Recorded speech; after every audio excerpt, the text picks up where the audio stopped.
আস্তে করে কইয়ার না, আস্তে করে কইবার দিন গেছে গিয়া মা। কোন ভয়ের কারণ আছে? যারা ভয় করতেন এরা কো মা গেল ভাগ্যে গেছে কো তুকা বান্দর বন গেলে আরো ভালো করে জুত করে ধরবো, আরো ভালো করে জুত করে ধরবো। কোথায় আছে আল্লাহ জানে, কোথায় আছে আল্লাহ জানে। আরে সে রান্দা ভাত খাইয়ে যেতে পারছে না। ভুল কইছি? একটা খেত আবাইছে না, জাদিম পাই বদুরের কথা, একটা খেত আবাইছে না, কলা পাতাত ঘুমাইছে। ভুল কইছি? এমন ভয় লাগছে, এমন ভয় লাগছে, এমন ভয় লাগছে, সুবহানাল্লাহ। ছোট ছোট বাচ্চা বলতে আন্দোলনে এমন ভয় লাগছে। আরে সাইতা বাচ্চারা তো স্কুল কলেজের ছেলেরা না, এটা বাচ্চারা আন্দোলনে এমন ডর লাগছে, এমন ডর লাগছে বাবারে বাবা, ডরের ছুটে দাঁড়িয়েও কামাই দিছে। কেতাও কামালিছে। এই দাড়িটা রাখছি যে এটা তো চোরের নাও সাউদের নিশান লটকাইছে। কার নাও কিতা লটকাইছে? চোরের নাও। আর যে সময় বেটায় সবার বাবারে বাবা ডক্টর ইউনুসে দোয়া ইউনুস করে আরম্ভ করছে গুতা উপায় নাই দাঁড়িয়ে। ঠিক না বেটি? কিতা বইরে বেটা গুতা দোয়া ইউনুস করে।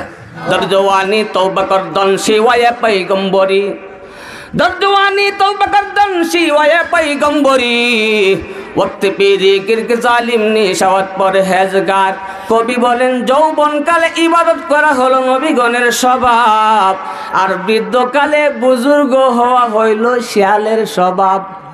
এটা দরগাপুর থেকে কেনিব নাকি তা গাজীনগর থেকে কেনিব?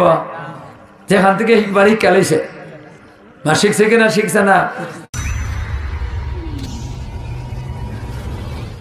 শেখুল হাদিস ফজলুর রহমান খান সাহেব বানিয়েছেন হুজুর আমাদের মধ্যে এসে উপস্থিত হয়ে গেছেন। ইনশাআল্লাহ যথাসময়ে হুজুরের আলোচনা শুরু হবে। আমরা উপস্থিত থেকে হুজুরের আলোচনা শোনার এবং বুঝার, সবক গ্রহণ করার, শিক্ষা গ্রহণ করার চেষ্টা করব। মুহতারাম হাজরিন, এখন আপনাদের সম্মুখে কোরআন ও হাদিসের আলোকে সংক্ষিপ্ত আলোচনা করবেন হযরত মাওলানা মুফতি সদরুল ইসলাম আমিনী সাহেব, ইমাম ও খতিব, গাজীনগর বড় মসজিদ, গাজীনগর বড় মসজিদ। হুজুর আইছেন ইনশাআল্লাহ কাছাকাছি আইছেন, যেটা আওয়ার পর্যন্ত হ্যাঁ বড় মসজিদের এখানে আইছেন। আসসালামু আলাইকুম ওয়া রাহমাতুল্লাহি ওয়া বারাকাতুহু। আলহামদুলিল্লাহি ওয়া কাফা ওয়া সালামুন আলা ইবাদিহিল্লাযীনা ইসতাফা।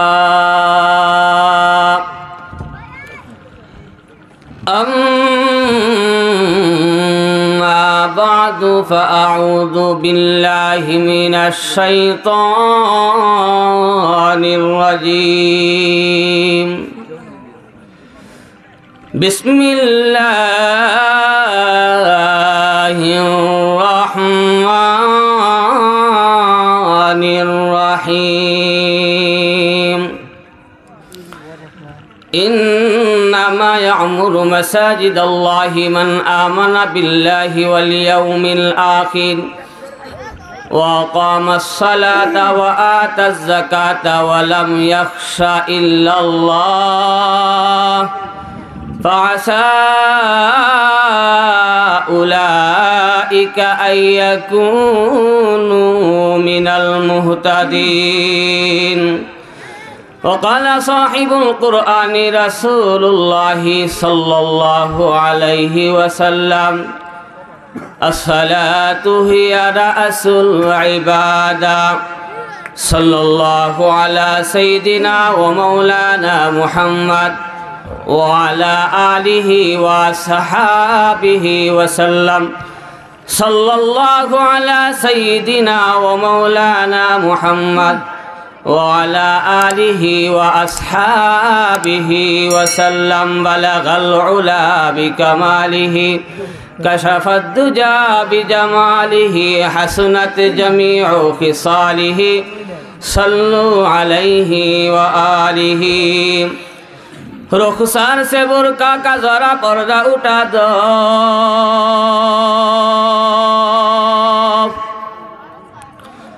रुखसार से बुर्का का जरा पर्दा उठा दो, लिल्लाहि मुझे हुस्ने खुदा दा दिखा दो, लिल्लाहि मुझे हुस्ने खुदा दा दिखा दो।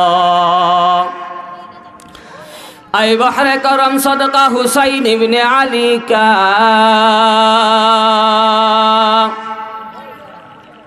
ऐ बहरे करम सदका हुसैन इब्ने अली का, प्यासा हो मुझे शरबत दीदार पिला दो, प्यासा हो मुझे शरबत दीदार पिला दो। मजदूर हो मजबूर हो ऐ सैयद आलम, मजदूर हो मजबूर हो ऐ सैयद आलम, दीदार दिखाते नहीं आवाज सुना दो, दीदार दिखाते नहीं आवाज सुना दो। एक चश्मे जदन गाफिला जा शाहे नबाशी, एक चश्मे जदन गाफिला जा शाहे नबाशी, शायद गिने गाये गुनादा गानबाशी, शायद गिने गाये गुनादा गानबाशी। ऐ बंदाए खुदा चाहो करो उनकी मुलाकात, ऐ बंदाए खुदा चाहो करो उनकी मुलाकात, जल्दी से अब बैठे सुनो हजरत की नसीहत, जल्दी से अब बैठे सुनो हजरत की नसीहत। सुब्हानका ला इल्मा लना इल्ला मा अल्लमतना, इन्नका अंतल अलीमुल हकीम। सुब्हानका ला फहमा लना इल्ला मा फहमतना, इन्नका अंतल जवादुल करीम। আলহামদুলিল্লাহ। হিজবুল্লাহ যুব সংঘ গাজীনগর নতুন পাড়া পাতারিয়া শান্তিগঞ্জ সুনামগঞ্জের ইসলামী মহাসম্মেলনের বর্তমান অধিবেশনের সম্মানিত সভাপতি সাহেব দিগার হজরত উলামায়ে কেরাম, মুরব্বিয়ানে আজম, সর্বস্তরের মুসলমান ভাই সব, কোরআন প্রেমিক হাদিস প্রেমিক মুসলমান ভাইয়েরা, পর্দানিসীন অবলা সরলা সম্মানিতা মা ও বোনেরা, সর্বপ্রথমেই মহান রব্বুল আলামিনের আলিশান দরবারে অসংখ্য অগণিত শুকর আদায় করছি, যেমনই অত্যন্ত দয়া করে মহব্বত করে ভালোবেসে আমাদেরকে জান্নাতের পরিবেশে জান্নাতি সামিয়ানার নিচে বসে বসে কোরআন এবং হাদিস থেকে আলোচনা শুনে আমাদের জীবন গঠনমূলক বাতিহা সংগ্রহ করার তৌফিক দান করেছেন। এজন্য মন প্রাণ খুলে আকাশ আর বাতাসকে মুখরিত করে হৃদয়ের সমস্ত আবেগ আর ভালোবাসাকে উজাড় করে দিয়ে দিল থেকে উচ্চ কণ্ঠে সকলে জুড়ে সুরে পড়ছি আলহামদুলিল্লাহ। এই মাহফিলের আয়োজন করেছেন এই গ্রামের এই যুব সমাজ। এজন্য আমি যুবক ভাইদেরকে ধন্যবাদ জানাই, যেই কলিজার টুকরা যুবকেরা এই মাঠের মধ্যে গানের কনসার্ট করতে পারতো। মিয়া কথা বলেন ঠিক না বেজি? এই যুবকের অন্তরে রসুলের মহব্বত রয়েছে, কোরআনের মহব্বত রয়েছে। এই জন্য রসুল প্রেমিক কোরআন প্রেমিক যুবক ভাইদেরকে আমি সাধুবাদ জানাই, যেন এই মাহফিলটা একটা গানের কনসার্ট না করে কুরআনের মাহফিলের আয়োজন করেছেন। পড়েন আল্লাহু আকবার। এই মুসলমান জুড়ে বলেন আল্লাহু আকবার। আমি আপনাদের সামনে আলোচনা করার জন্য বসি নাই, আমি অযোগ্য নালায়েক, আমি কথা বলার যোগ্যতা রাখি নাই। এই মাহফিলের ভিতরে আসবেন আল্লামা শাইখুল হাদিস নুরুল ইসলাম খান সাহেব হুজুর দামাত বারাকাতুহুম।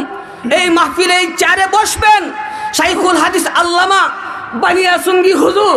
এই মাহফিলের ভিতরে আমি সুকুম বুদাই বসার যোগ্যতা রাখি? আরে কথা বলেন না কেন? আমি এটাই শুধু বলতে চাই যুবকদেরকে, এ যুবক শুনো, তোমাকেই বলছি, দরজওয়ানি তওবা করদন শিওয়ায়ে পয়গম্বরি ওয়াক্তে পীরি গিরগে জালিম নিশাওয়াত পরহেজগার। কবি বলেছেন যৌবন কালে ইবাদত করা হলো নবীগণের স্বভাব। মিয়া জুড়ে পড়েন আল্লাহু আকবার। এই মুসলমান জবানটা খুলে বলবেন আল্লাহু আকবার। যৌবন কালে ইবাদত করা নবীদের স্বভাব।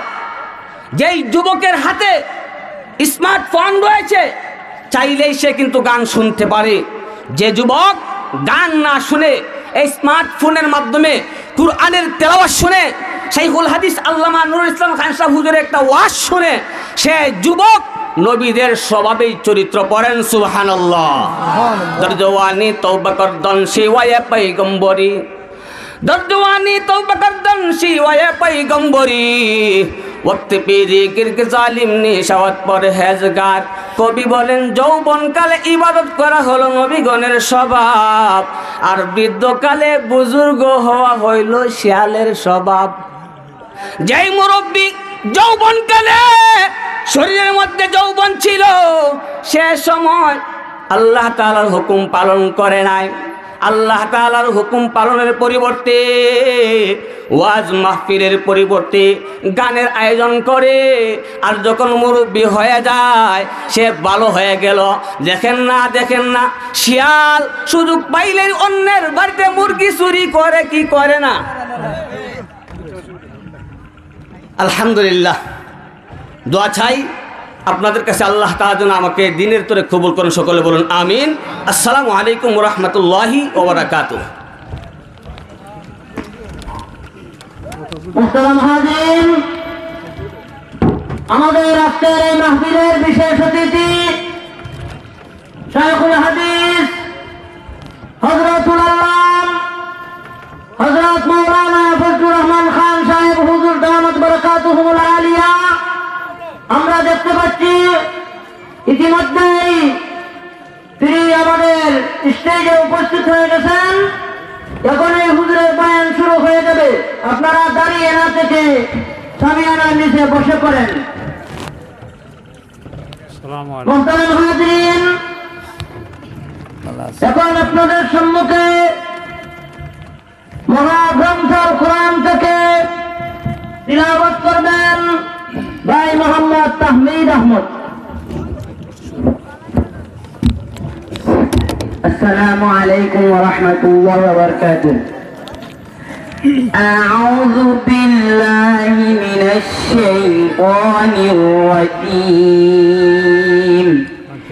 بسم الله الرحمن الرحيم. وأما القاسطون فكانوا لجهنم حطبا وأن لو استقاموا على الطريقة لأسقيناهم ماء غدقا لنفتنهم فيه ومن يعرض عن ذكر ربه يسلكه عذابا صعدا وأن المساجد لله فلا تدعوا مع الله أحدا صدق الله العظيم.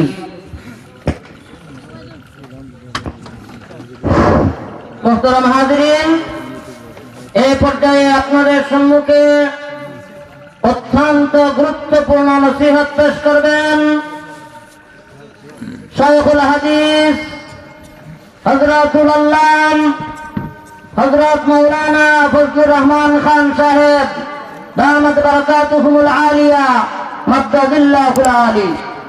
হুজুরকে হুজুরের মূল্যবান নসিহত পেশ করার জন্য আমি আহলে মাহফিলের পক্ষ থেকে বিনীতভাবে অনুরোধ জানাচ্ছি।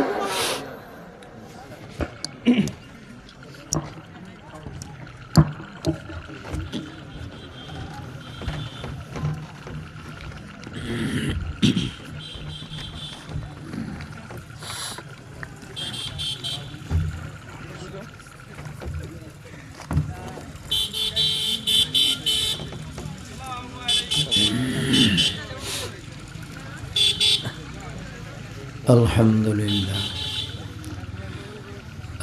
لله نحمده ونستعينه ونستغفره ونؤمن به ونتوكل عليه ونعوذ بالله من شرور أنفسنا ومن سيئات أعمالنا من يهده الله فلا مضل له ومن يضلله فلا هادي له ونشهد أن لا إله إلا الله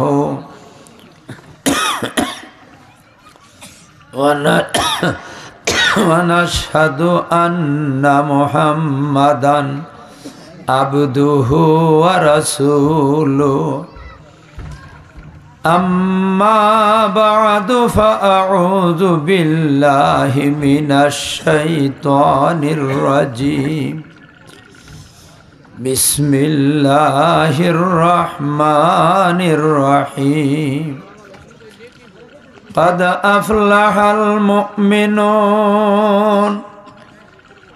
الذين هم في صلاتهم خاشعون بارك الله لنا ولكم في القرآن العظيم ونفعنا وإياكم بالآيات والذكر الحكيم কয়েকবার মোহাব্বতের সাথে দুরূদ শরীফ পড়ি সাল্লাল্লাহু আলা সাইয়্যিদিনা ওয়া মাওলানা মুহাম্মদ ওয়া আলা আলিহি ওয়া আসহাবিহি ওয়া সাল্লাম بعدد كل شيء معلوم لك كما تحب وترضى عدد ما تحب وترضى يا كريم সম্মানিত সভাপতি সাহেব, উপস্থিত উলামায়ে কেরাম, মুরব্বিয়ানে আজম, যুবক ভাইয়েরা, পর্দার আড়ালের মা ও বোনেরা, আল্লাহ পাক রব্বুল আলামিনের দরবার ও শুকর, আমাদেরকে আল্লাহ পাক রব্বুল আলামিন আজকের এই তাফসীরুল কোরআন মাহফিলে আমাদেরকে কোরআনের তাফসীর শোনার জন্য উপস্থিত হওয়ার তৌফিক দান করছেন। এজন্য সবাই আল্লাহর দরবার ও শুকরিয়া আদায় করি। সবাই বলে আলহামদুলিল্লাহ। আপনারা এত সময় উলামায়ে কেরামের মূল্যবান কথাবার্তা শুনছেন, আরো উলামায়ে কেরাম আছেন, আসতেছেন, ওনাদের মূল্যবান কথাগুলা শুনবেন। আর এই মুহূর্তে কর্তৃপক্ষ আমাকে হুকুম করছেন আপনাদের সামনে কিছু আলোচনা করার জন্য।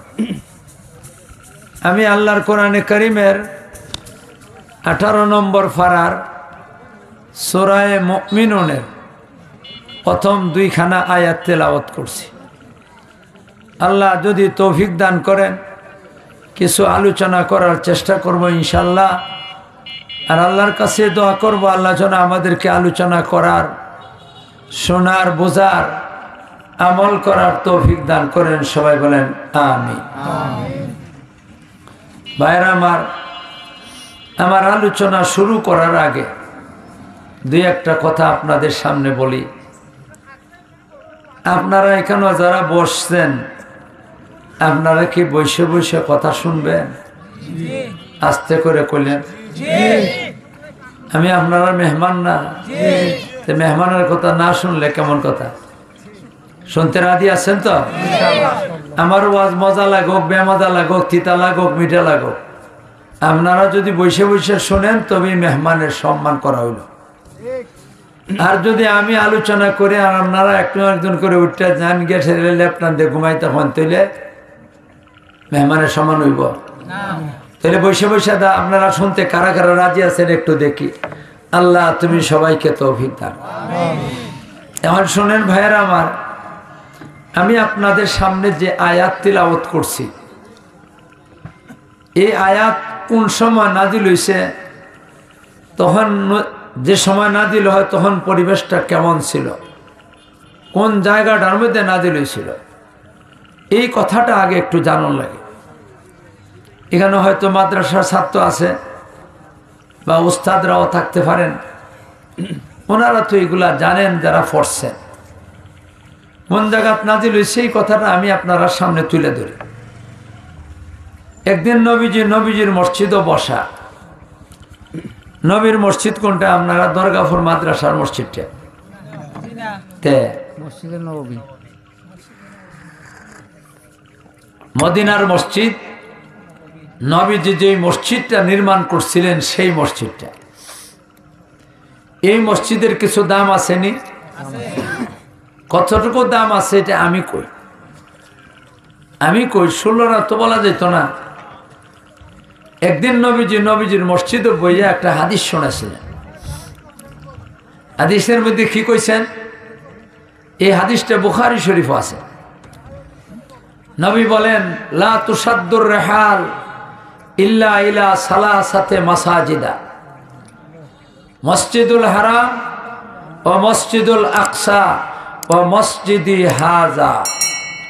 নবীজি কনে আমার উম্মতের দল দুনিয়ার সব জায়গায় সমান, কোন জায়গার দিকে উদ্দেশ্য করে যাওয়ার কোনো ফজিলত নাই, সব সমান। দরগাপুর মাদ্রাসার মসজিদে নামাজ পড়লে যেমন সওয়াব, সুনামগঞ্জ শহরের জামে মসজিদে নামাজ পড়লে 1 সমান সওয়াব, বৈতুল মুকাররমের মসজিদের মধ্যে নামাজ পড়লে 1 সমান সওয়াব। অতএব দিয়ে কি পরিমাণ সওয়াব পাইবেন? প্রতি রাকাতে 27 রাকাতের সওয়াব পাইবা। কয় রাকাত? 27 রাকাত। নবী যখন সব সমান, কাজে উদ্দেশ্য করে আমি বৈতুল মুকাদ্দাসে নামাজ পড়ব এটা বলার কোনো দাম নাই।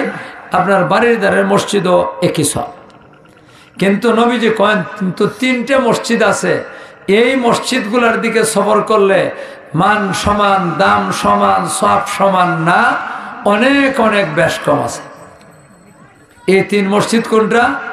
একটা হইল মসজিদুল আকসা, মসজিদুল আকসা না, একটা হইল মসজিদুল হারাম। আল্লাহর ঘর যেখানে আছে, এই আল্লাহর ঘরের চতুর্দিকে একটা গোড়াইয়া মসজিদটা আছে, এই মসজিদটার নাম হইল মসজিদে হারাম।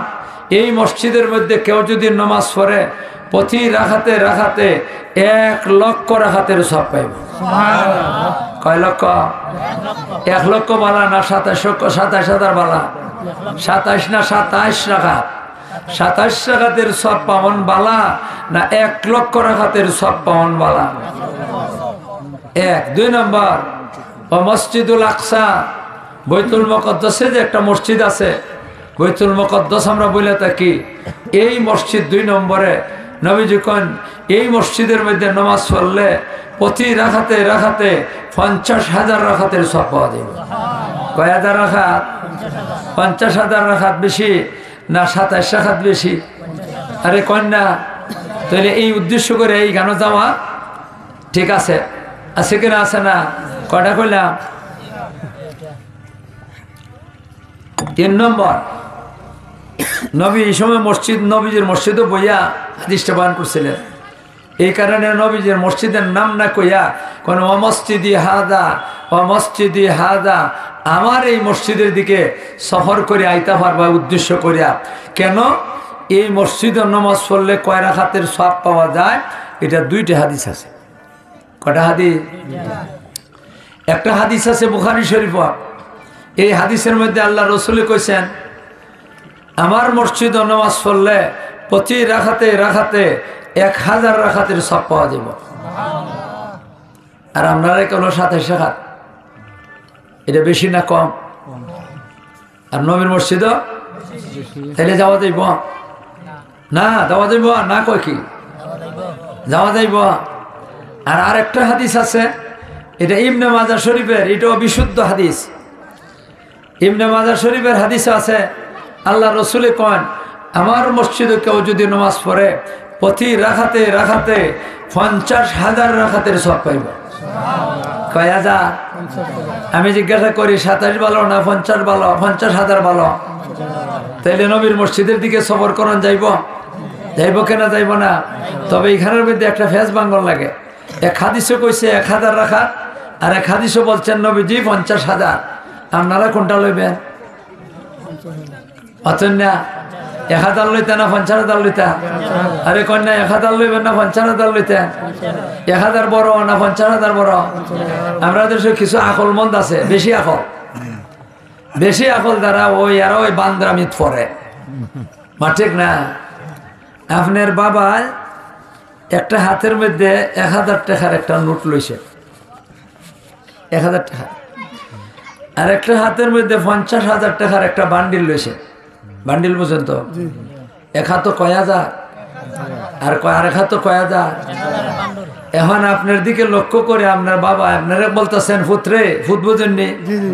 আপনারা ফুত করেননি? সোনামগঞ্জের ভাষা ফুতুই কয়, যেহেতু মিলি আছে আমরা হবিগঞ্জের ভাষার সাথে, কোনো বেড়াছাড়া নাই। ঠিক না? না মোটামুটি কেমনে গঞ্জে গঞ্জ মিল আছে, কথায় কথায় মিল আছে, মোটামুটি কই থাকি তা আয়া। এখন শোনেন ভাইয়ার আমার, বাবা 2 হাতে 2টা লইছে, লই আপনারে কইতাছে পুত্রে 2টার মধ্যে একটা নিবা, 2টা পাইতা না, 2টার মধ্যে একটা নিবা, তুমি পছন্দ করে নিবা, কোনটা নিবা কও। তোমার আপনার বাবাই কইতাছেন, আপনার বাবাই কইতাছেন। এখন আমি জিজ্ঞাসা করে আপনার বাবা এইভাবে কইলে আপনি কোনটা লইবা? 1,000? 50,000 লইবা?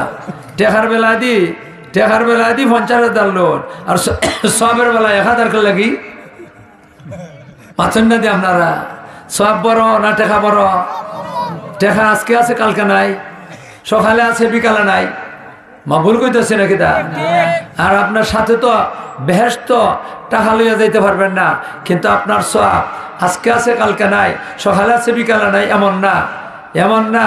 আপনি যে সবটা করছেন, এই সবটা আপনার দুনিয়ার জগতে তো আপনার সাথে থাকবে, মরণের সময় আপনার সাথে থাকবে, কবরে আপনার সাথে থাকবে, হাসরের মাটির সাথে থাকবে, ফুলসিরাতে সাথে থাকবে, বেহেশত আপনার সাথে থাকবে। তাহলে বড় কোনটা? টেকা না সওয়াব? তাহলে সবের বেলায়, টেকার বেলায় লইলেন 50,000, আর সবের বেলায় বড় আকল মত বুদ্ধিমান কয় 1,000 বেলা। তুই ব্যাকলের লগিয়া আমরা 50 ছাড়া মানি, 50,000 ছাড়া মানি না। মাথেন না দিয়ে আপনারা এখন কন এই 3 মসজিদের দিকে সফর করন যাই যাচ্ছে কিনা আছে না? উদ্দেশ্য করে দেওয়া যাইব। হযরতে রাসূল করিম সাল্লাল্লাহু আলাইহি সাল্লামের মসজিদে বইয়া বইয়া আল্লাহর নবীর সাহাবীদেরকে কথা বলতেছেন। কারা বলতেছেন? নবীজি। কোথায় বইয়া? নবীর মসজিদ, দরগাপুর মসজিদ না, নবীর মসজিদ বাইতুল্লাহ, কি কয় মসজিদে নববী, মসজিদে নববী, মসজিদে নববী, মদিনার মসজিদ। এটার মধ্যে বইয়া সাহাবীরা সামনে, এদের সামনে কথাবার্তা বলতেছে। আর এর ভিতর দিয়া জিবরিল আমিন আলাইহিস সালাতু ওয়াস সালাম নবীজির দরবারে আইয়া হাজির। কার দরবার? কে? জিবরিল আমিন আলাইহিস সালাতু ওয়াস সালাম আইয়া নবীজির দরবারে আইয়া হাজির হইছেন। আইয়া সালাম দিছেন, আসসালামু আলাইকুম। জিবরাইল মনে হয় সালাম আলাম চিনে না, এটা দরগাপুর থেকে কেনিব নাকি তা না গাজীনগর থেকে কেনিব? যেখান থেকে বাড়ি কেলাইছে, মা শিখছে কিনা শিখছে না? আল্লাহ রব্বুল আলামিনের হুকুমে জিবরাইল নবীজির কাছে আইয়া হাজির হইছে। হাজির হইয়া সেরিয়া সূরা মুমিনুনের প্রথম 10 খান 11 খান ভুল কইছি, 11 খান আয়াত, কয়খান আয়াত? 11 খান আয়াত নবীজির উপরে নাদিল করা শুরু করছে। নবীজির কাছে যখন নাকি কোরআন নাদিল হইত, তখন নবীজির অবস্থাটা অন্যরকম হয়ে যেত, চক্ষুটা বড় হয়ে যেত, চক্ষু লাল হয়ে যেত। হায় হায় রে, কনকনে শীত, ফুসমার কনকনে শীত, হাড় কাঁপানো শীত, এরপরও নবীজির কপালে দিয়ে টপটপাইয়া গাম পড়ত। আপনারা কোন নবীজির কষ্ট হইতো কিনা? ওজনদার জিনিস।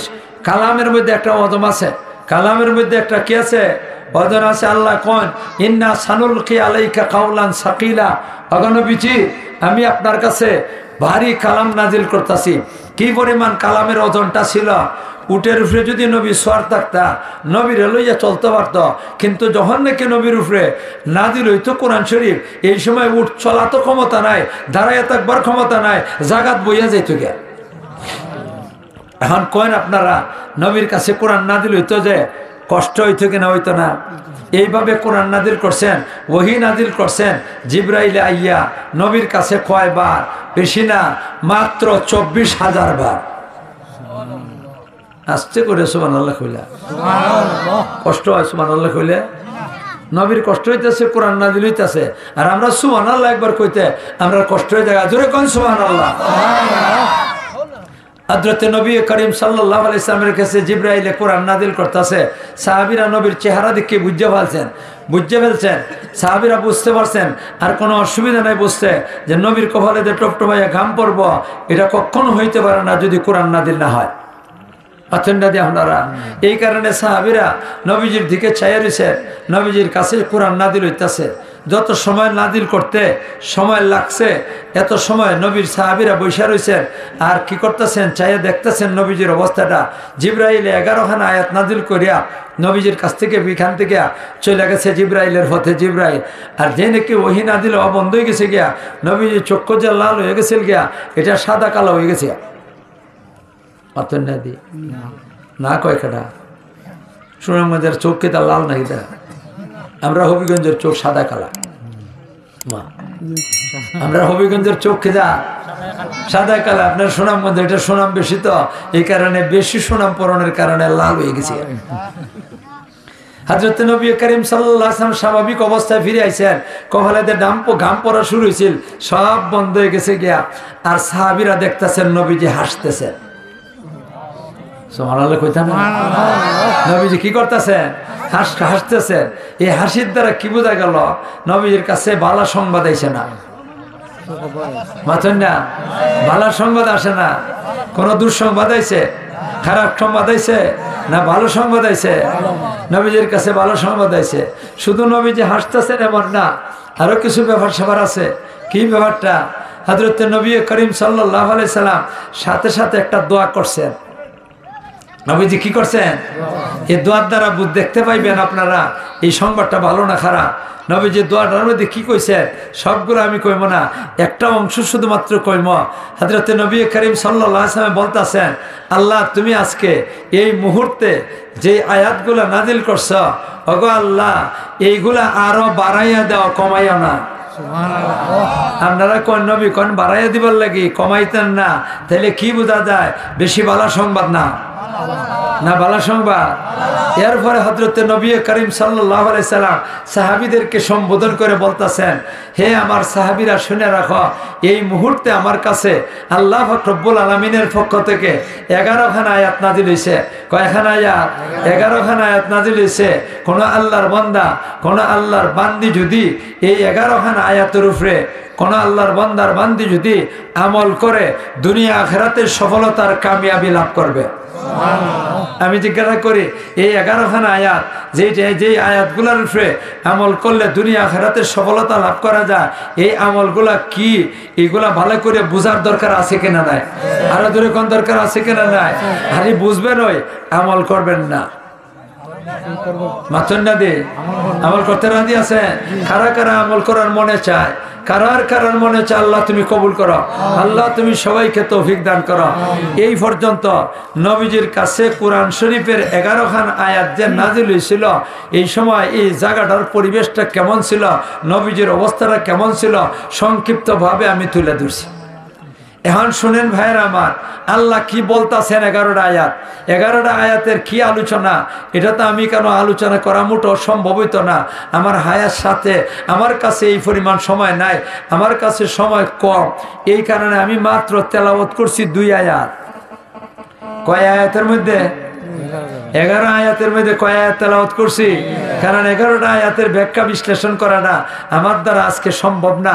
এক জায়গায় বইয়া এই 11টা আয়াতের আলোচনা করব, এটা মোটেও সম্ভব হইতো না। যতটুকু সম্ভব হইব মনে করছি, এতটুকু আমি তেলাওয়াত করছি। কয় আয়াত? এখন একটা একটা করে তর্জমা করি আর একটু একটু সামান্য সামান্য ব্যাখ্যা করি। কয় ম আপনারা কষ্ট হইতেছে যদি আপনারা মাথুন না, আপনারা না মাথনে বোঝা যায় আপনারা মনে কষ্ট হইতেছে। আল্লাহ নাকি ঘুমাই গেছেন গিয়া? দেখেছে কারা কারা ঘুমাইছে? দোহাই আল্লাহ, অত মানুষ ঘুমো।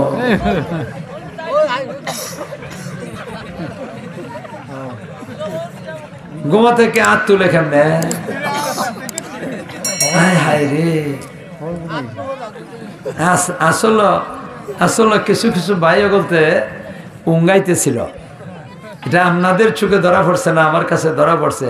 হাত উঠাইলে পরে শরীরটা লড়াচড়া খায়, ঘুমটা ভাঙ্গে থাকে। ঘুম দূর করবার ওষুধ হইলে হাত তোলারি, মাথুন না দিয়ে আপনারা। এই কারণে আপনারা হাতটা উঠাইলাম।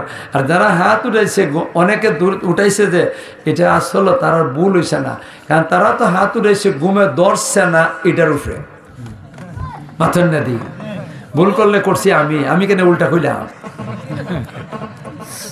মা ঠিক না বেঠে? আমি সুন্দর কথা কইতাম, সঠিক কথা কইতাম, উল্টা কইছি তো তারা উল্টা করবো। এখন আসেন ভাইয়ের আমার, আমি আয়াতের তর্জমাটা করবার আগে একটা কথা আমি আপনাদের সামনে তুলে ধরি।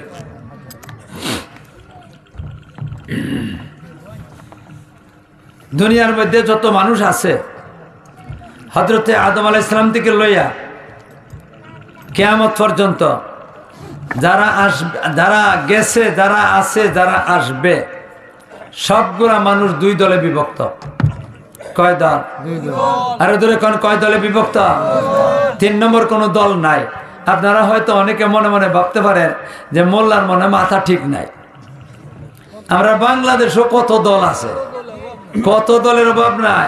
এমন এমন দল আছে সভাপতি সেক্রেটারি 2 জনে মিললে এক দল। মা এটা আছে তো সীমানায় দল আছে। আর আমি মাত্র কইতাছি 2 দল। আমি যেটা কইছি এটি সঠিক, এর উল্টা ভাইবেন না। আমি আপনার সামনে 2টা দলের নাম কই, আপনারা শূন্য সেটা কইবেন আমি ঠিক কইছি না ঠিক কইছি। বা ঠিক না? দল কয়টা? একটা দল ইমানদারের দল আর একটা দল বেঈমানের দল। কোন আপনারা 3 নম্বরে আর কোন দলটা পাইবেন?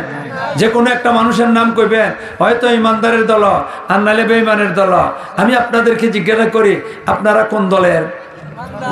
আরে ধরে কন, আস্তে করে কইয়ার না, আস্তে করে কইবার দিন গেছে গিয়া। মা কোন ভয়ের কারণ আছে? যারা ভয় করতেন এরা কো ভাগ হলো, ভাগ্যে গেছে কো তুকা। বান্দর বন গেলে আরো ভালো করে জুত করে ধরবো, আরো ভালো করে জুত করে ধরবো। কোথায় আছে আল্লাহ জানে, কোথায় আছে আল্লাহ জানে। আরে সে রান্দা ভাত খাইয়ে যাইতে পারছে না। ভুল কইছি? একটা খেত আবাইছে না, জাদিম পাই বদুরের কথা, একটা খেত আবাইছে না, কলা পাতাত ঘুমাইছে।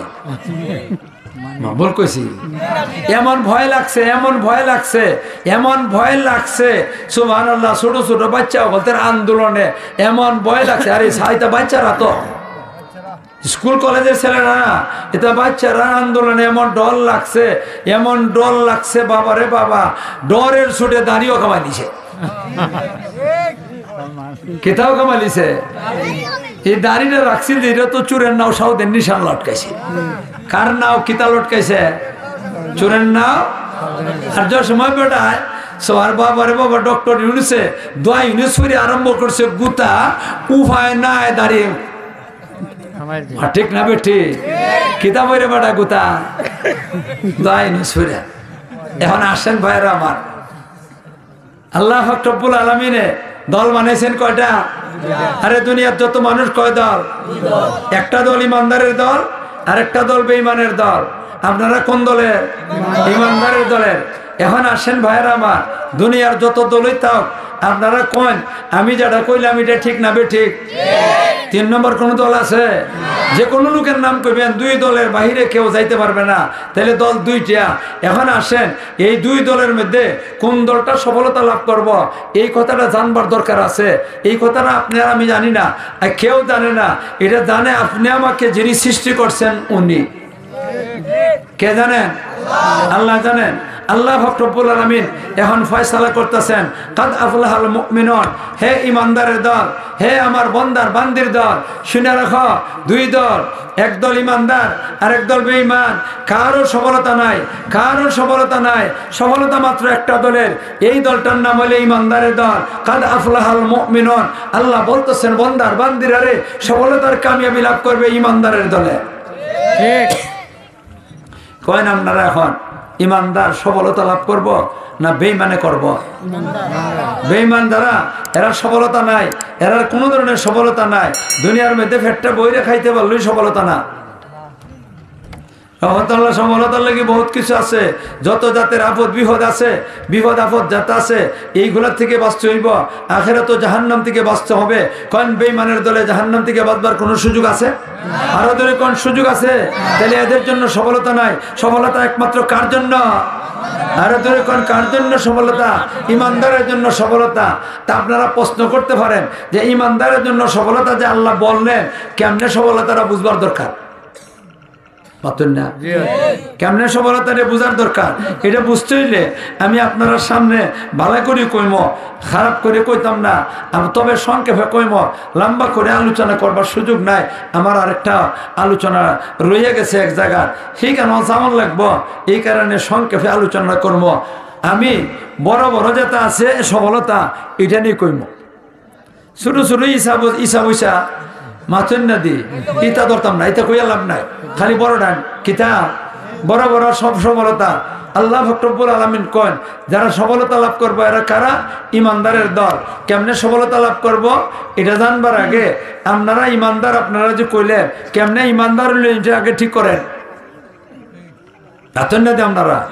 আপনারা বিল্ডিং বানাইছেন 70 তলা, এই কারণে আপনারা সফলতা লাভ করে দিচ্ছেন। বেঈমানের বলতে আর এর থেকে বেশি আছে, হয় না? আছে কেনা? আছে না? কোটি কোটি বিলিয়ন টাকার মালিক হয়ে গেছেন গিয়া, বেঈমানের গলের থেকে বেশি আছে। আছে কেনা? আছে না? আপনার জন্য কত অত্যাধুনিক কি করছেন, ঘর বাড়ি তৈরি করছেন আপনি, এটার কারণে সফলতা না। বেঈমানের বাচ্চারা এর থেকে আরো বেশি অত্যাধুনিক ঘর দরজা বানাইছে। তাহলে সফলতাটা কেমনে আইব? আর আপনারা যে ইমানদার, এটা আগে ঠিক করে।